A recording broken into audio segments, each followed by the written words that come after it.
Hey guys, it's Danny. Welcome back to another episode here on Next Level Coding Academy. And as the name of this video might imply, this video is going to be targeted to any of you out there who want to become a data scientist. Now, for a bit of context, I'm actually a self-taught data scientist. And when I say self-taught, I mean in particular when it comes to the whole programming aspect. I did go to school for mathematics. That's what I got my undergraduate degree in. But in terms of the whole coding aspect, right, using all of the Python libraries that you're going to need in order to be a successful data scientist, in that regard, I'm completely self-taught. And I wanted to make this video because, as we're kind of coming into the new year here, and as probably our goals are going to be coming into the fore, right? We're 2 months in. We probably are realizing now that, oh yeah, I set that goal a month ago and I haven't taken the first step yet to achieve it.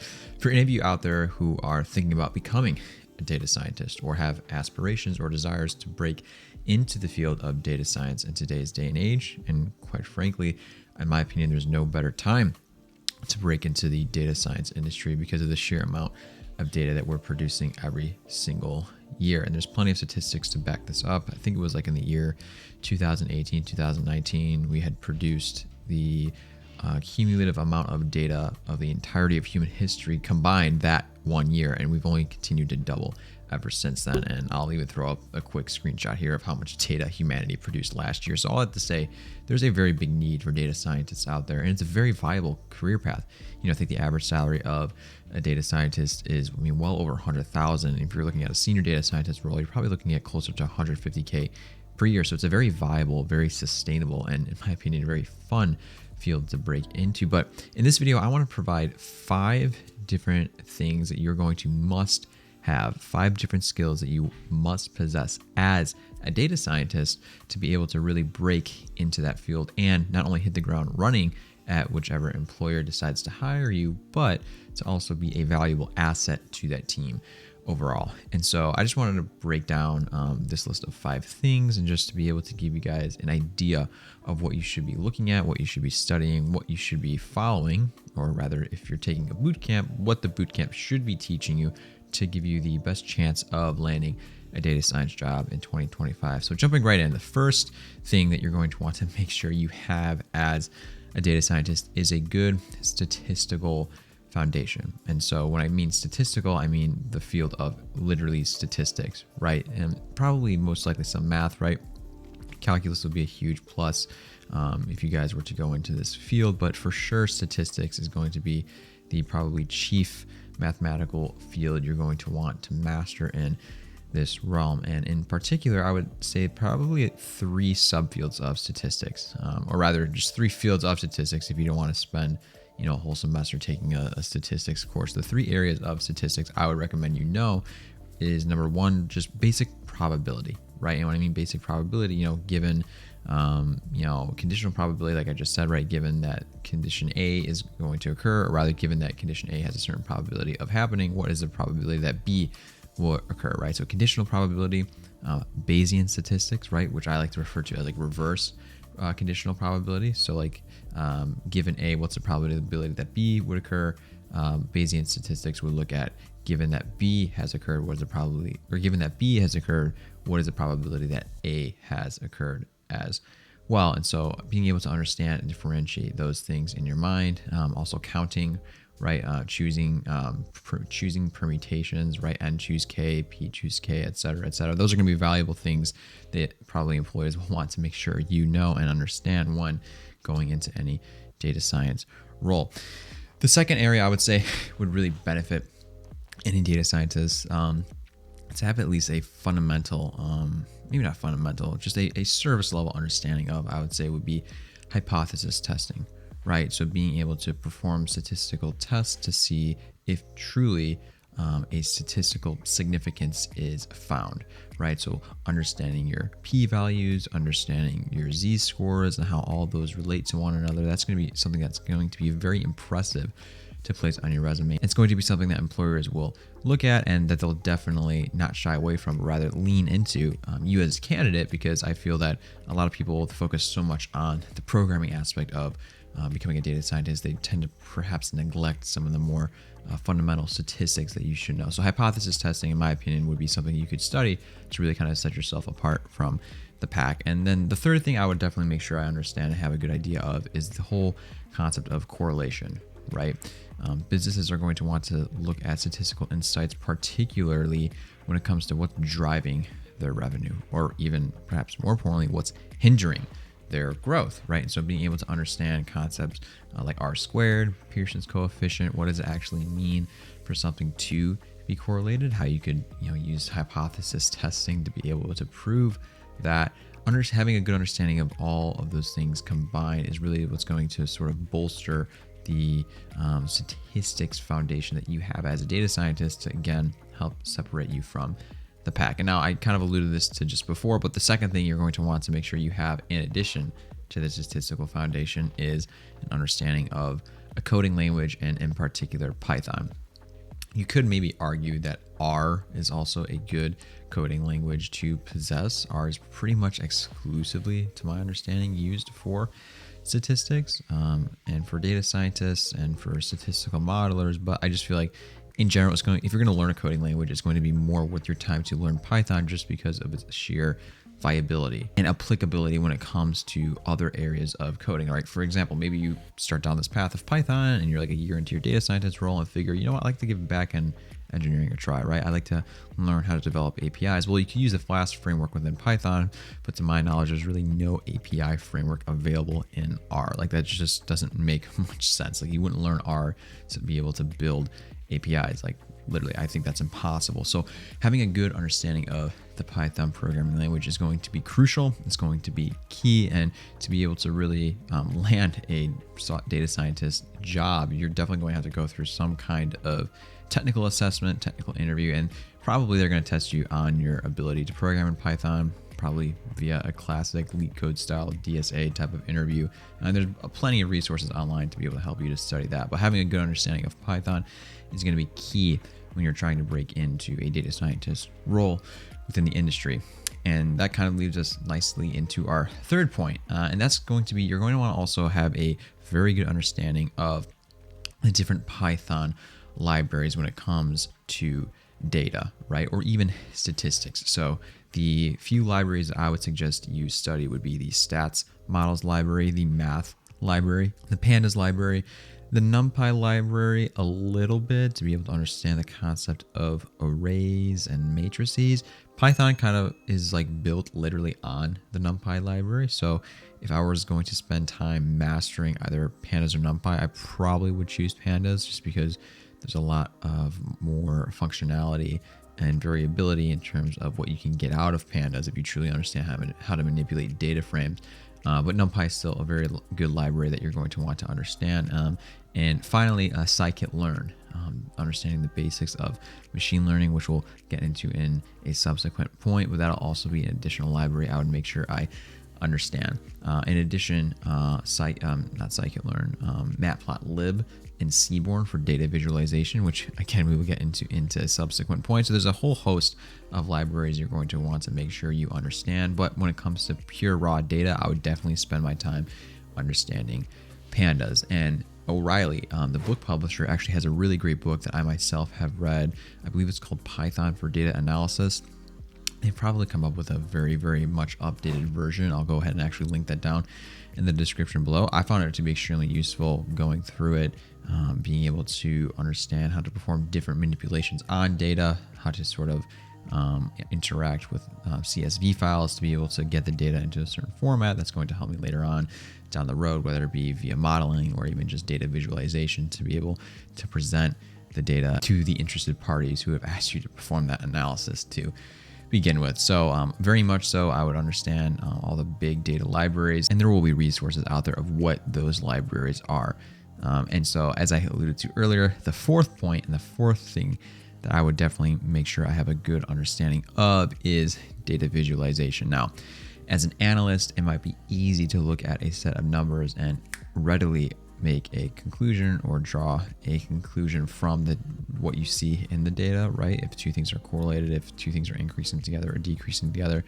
But to people who are not as savvy when it comes to statistics or math, a lot of people are visual learners, right? And definitely there's really, in my opinion, no better teacher than a graph or a visual aid to accompany your presentation to really drive home your point across. And so being able to not just use the Python libraries that are specialized and geared towards data visualization, Matplotlib and Seaborn, but also like understand how to make pivot tables in Excel, right? Understand how to make bar charts, line graphs, pie charts, heat maps when it comes to correlation. All of these different graphing techniques are going to be very, very helpful with you communicating to the interested parties what you have extracted and the conclusions you have drawn from the data set you were given. And realistically, I would argue that's probably like 40% of the battle, right? 60% is extracting that information and those conclusions to begin with.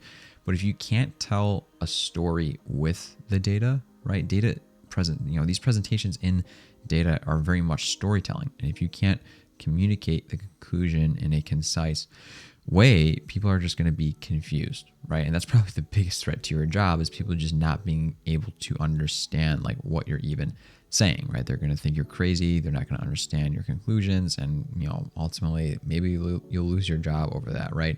So being able to storytell, being able to use visual aids to accompany your presentations is a huge part of being a data scientist. I've done that quite a few times. And being able to sort of do that on the fly for ad hoc requests, right? There are some projects I've done where I've had a bit of time to extract the data and put together a presentation. Other times it's like a one-off request, right? Hey, based during this time frame of the month, I would like to see X, Y, and Z. Being able to extract that data from your different databases and being able to put together a small presentation to answer that question. That's really what kind of these, that's really what data science is all about, and what people pay these roles for, and for them to do, right? Provide answers to these questions in a meaningful and clear and concise way. So definitely don't overlook the data visualization part. And in fact, I would lean into it. One caveat I would give is I feel like some boot camps might even, like, I don't know what the right word is, overemphasize or sort of overweight the material that they teach when it comes to data visualization modules. If you just have a very basic understanding of Matplotlib and Seaborn, in fact, because so many jobs out there, you guys are still stuck in the Excel days, right? They're still stuck using Microsoft Excel. I would actually probably spend some time understanding, okay, like, how do I make a pivot table? How do I make a pie chart, right? What are the different features of these charts that I can learn, right? How do I put the x-axis label on, y-axis label on, create a spacing for tick marks? Like all these little tiny things are going to be worth your time to be able to quickly put together a presentation and make your presentation more aesthetically pleasing to really impress people and to really make them think, at the very least, what you're talking about, right? There is a certain element of fake it till you make it within data science, I feel. And so definitely being able to put together pretty charts might be able, to convince people of a point you think is true, but the data might be either, borderline supporting or might not support at all, right? You don't want to lie, but if you just kind of have a hunch of something, being able to put together a presentation to show people, hey, this is why I think that's going to be very good. And often visual aids will be able to help you in performing that. So yeah, the fourth point, data visualization, that's super hard to say, is huge. And so I definitely wouldn't skimp over that when you're studying for a data science role. And finally, as I mentioned before, when we were talking about the Python libraries, I feel like the last area you should have a sort of working knowledge and working understanding of is machine learning. If you go on LinkedIn, if you go on Built-in, Indeed, any of these job board websites, you'll notice that sort of in parallel and in tandem, when they are listing the skills they want to see in data scientists, I feel that a lot of times machine learning and data science are often coupled into one. Why is that? Well, I think it's because you need a good understanding of math and statistics for machine learning, and you need a good understanding of statistics and math for data science. And so in that regard, I feel like machine learning is almost like an extension of data science. And so like by default, if you're going to break into the industry as a data scientist, you also should have a working knowledge of machine learning.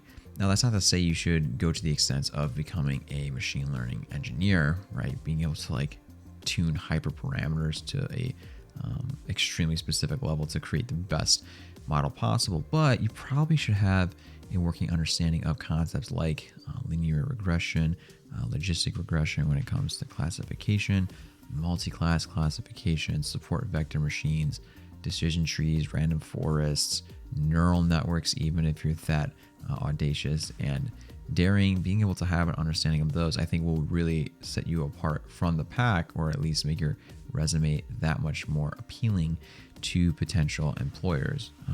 And if you guys feel that, like, hey, I don't think I'm qualified to put machine learning like on my resume, study up and do a few projects. There's plenty of resources out there, and I'll link a couple in the description below. There's a really good book. I can't remember the author's name. His name is like Ariel Gurion, and I believe the name of the book is Scikit-learn or Python for Machine Learning with Scikit-learn and TensorFlow, something like that, with Keras. I'll link it down and I'll throw it up on screen right now. Amazing, fantastic book for understanding the machine learning realm as a beginner. The website Kaggle gives you infinite access to data sets as well as projects done by other more advanced machine learning engineers and experts.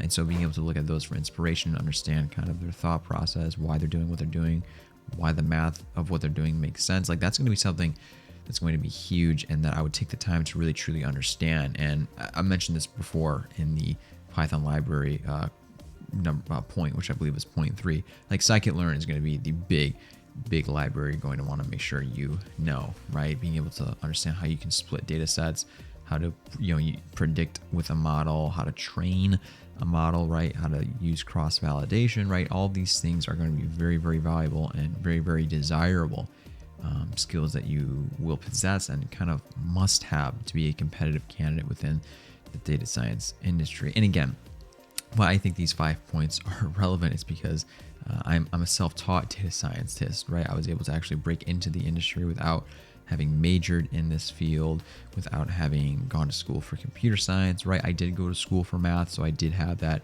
statistics foundation already. So I'm not going to say like I'm completely self-taught. That's just not true. But when it comes to things like machine learning and these other data science fields, I did have to teach myself. And so that this is what I feel, and these 5 things are what I would have sort of told my younger self had I, saw myself thinking about going to the industry 4 or 5 years ago. Like, hey, you should study and focus your time on learning these things, because these are going to give you the best chances of not only just being a competitive candidate, but also for hitting the ground running when you enter that job. And so there you have it, guys. 5 fields that are going to be extremely useful for breaking into data science. And just to kind of recap, you're going to want to make sure you have a working knowledge of statistics, you understand the Python programming language, you know how to use different data libraries within Python. You want to make sure you also have an understanding of how to visualize data and to make good visual aids to help you communicate your point across and to tell a story. And finally, you're going to want to make sure you have a working knowledge of machine learning and a sort of surface level understanding of how to do some basic logistic regression and classification type of models, particularly using the scikit-learn library. And the last thing I'll say here, you guys, is if you want any help, or if you find this area interesting but don't know where to start, I'd like to advise you guys, go ahead and check the link in the description of this video, because I actually help coach data science students and other students who would like to pursue a career in tech using Python. I help coach them not only how to learn and come up to speed in Python and like teach them the skills that they need to be effective on the job, bypassing all the sort of white noise you'll see in boot camps in the industry. But also what I do is I help navigate the job hunt with and alongside by your side as a potential data scientist in the future, or as an aspiring programmer. There are different techniques you can use when navigating job boards that increase the likelihood of you receiving a callback, and that's definitely something I help coach my clients through when they're looking for a job. So there's a link down in the description below of this video if you're interested in trying to figure out if I can help you, how I can help you. Go ahead and book a call through that link. We can have a conversation to see kind of where you're at, what you're thinking, and if I'd be able to help you secure and land a job as a data scientist or any kind of other Python developer role. Because I will tell you guys, becoming a data scientist and a Python developer has just been life-changing for me. It's the single best decision I've made in my life. It's afforded me things I could have never dreamed of coming out of college, and I just really want to be able to share that experience and share those opportunities with all of you out there, so you guys can radically increase the quality of your life as well. But in any event, that's going to do it for this video. If you guys enjoyed, leave a like, subscribe, comment down below. Is there any other skill? Maybe you're a data scientist already. Is there any other skill that you think should be on this list? I'd love to begin a conversation and a dialogue. But until next time, you guys, I will catch you all in the next one. Later.